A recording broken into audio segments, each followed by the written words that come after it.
नमस्कार शेतकरी मित्रांनो, जय सद्गुरू मित्रांनो. आनंदाची बातमी, कालपासून जो काही आपला रखडलेला पीक विमा होता तो वाटप झाला आहे, सुरू झाला आहे. आता कोणत्या जिल्ह्यांमध्ये कसा वाटप चालू आहे, कुठले जिल्हे प्रतीक्षेमध्ये, बातमी खरी आहे का खोटी आहे, हे सगळं आपण या व्हिडिओच्या माध्यमातून जाणणार आहोत. त्यामुळे शेवटपर्यंत बघा, कारण की तुम्हालाही याच्यातनं महत्त्वपूर्ण माहिती नक्कीच मिळणार आहे. बघा, महत्त्वाचा विषय होता 2023चा रब्बी पीक विमा, 2023चा खरीप पीक विमा, 2024चा खरीप पीक विमा आणि त्याच्यानंतर जे काही 2023मध्ये बहुतेक शेतकऱ्यांच्या अकाउंटमध्ये फक्त हजार रुपये किंवा 1000 रुपयाच्या आतच शेतकऱ्यांच्या अकाउंटमध्ये पैसे डिपॉझिट झाले होते, असा विषय हा आहे. आता याच्यातनं जे काही मंजूर रक्कम होती ती शेतकऱ्यांच्या अकाउंटमध्ये ट्रान्सफर व्हायला सुरुवात झाली आहे.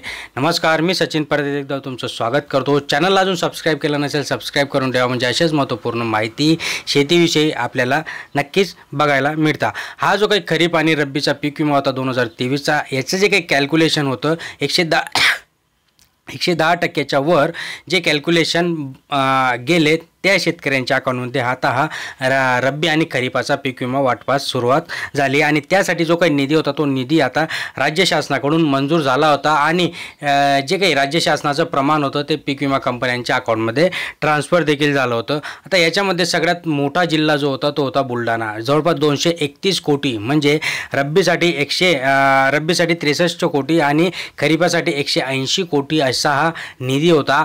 ह्या निधीसाठी कालपासून वाटपास सुरुवात झाली आहे. तुमच्या अकाउंटमध्ये देखील काल काहींच्या अकाउंटमध्ये मेसेज आले असेल किंवा आजपासून सगळ्या शेतकऱ्यांच्या अकाउंटमध्ये हे पैसे यायला डिपॉझिट होईल. सेम कंडिशन होती नांदेड आणि सोलापूर जिल्ह्याची. हे जो काही रब्बी पीक विमा होता याच्यामध्ये देखील यांचं कॅल्क्युलेशन ज्या शेतकऱ्यांचं कॅल्क्युलेशन पेंडिंग होतं त्या शेतकऱ्यांच्या आणि ज्याच्यानंतर ते कंप्लीट झालं अशा शेतकऱ्यांच्या अकाउंटमध्ये आता हा जो काही रब्बीचा 2023चा पीक विमा आहे आणि खरीपाचा तो आता वाटप होत आहे. आणि याच्यामध्ये सगळ्यात महत्त्वाचं म्हणजे जे काही हिंगोली, परभणी, यवतमाळ जिल्ह्यामध्ये शेतकऱ्यांना 1000 रुपयांपेक्षा देखील खूप काही कमी पैसे आले होते, अशा शेतकऱ्यांच्या अकाउंटमध्ये देखील हा पीक विमा आता ट्रान्सफर व्हायला सुरुवात झाली. मित्रांनो, विषय राहिला 2024चा खरीप पीक विम्याचा. तर याच्यामध्ये जे काही शेतकऱ्यांचा पावसामुळे, अतिवृष्टीमुळे खूप काही नुकसान झालं होतं, अशा शेतकऱ्यांचे जे काही क्लेम होते ते क्लेम पेंडिंग होते. याच्यामध्ये काही वैयक्तिक क्लेम देखील होते, काही सामूहिक क्लेम देखील होते.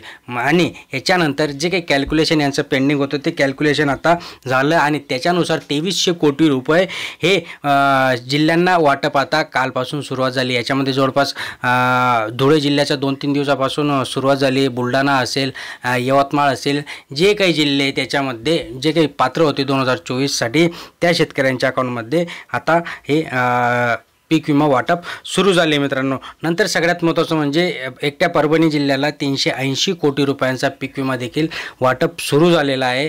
कालच त्याचे मेसेज बहुतेक शेतकऱ्यांच्या अकाउंटमध्ये आले असतील. आणि त्याच्यानंतर आता सगळ्यात महत्त्वाचं म्हणजे ज्या काही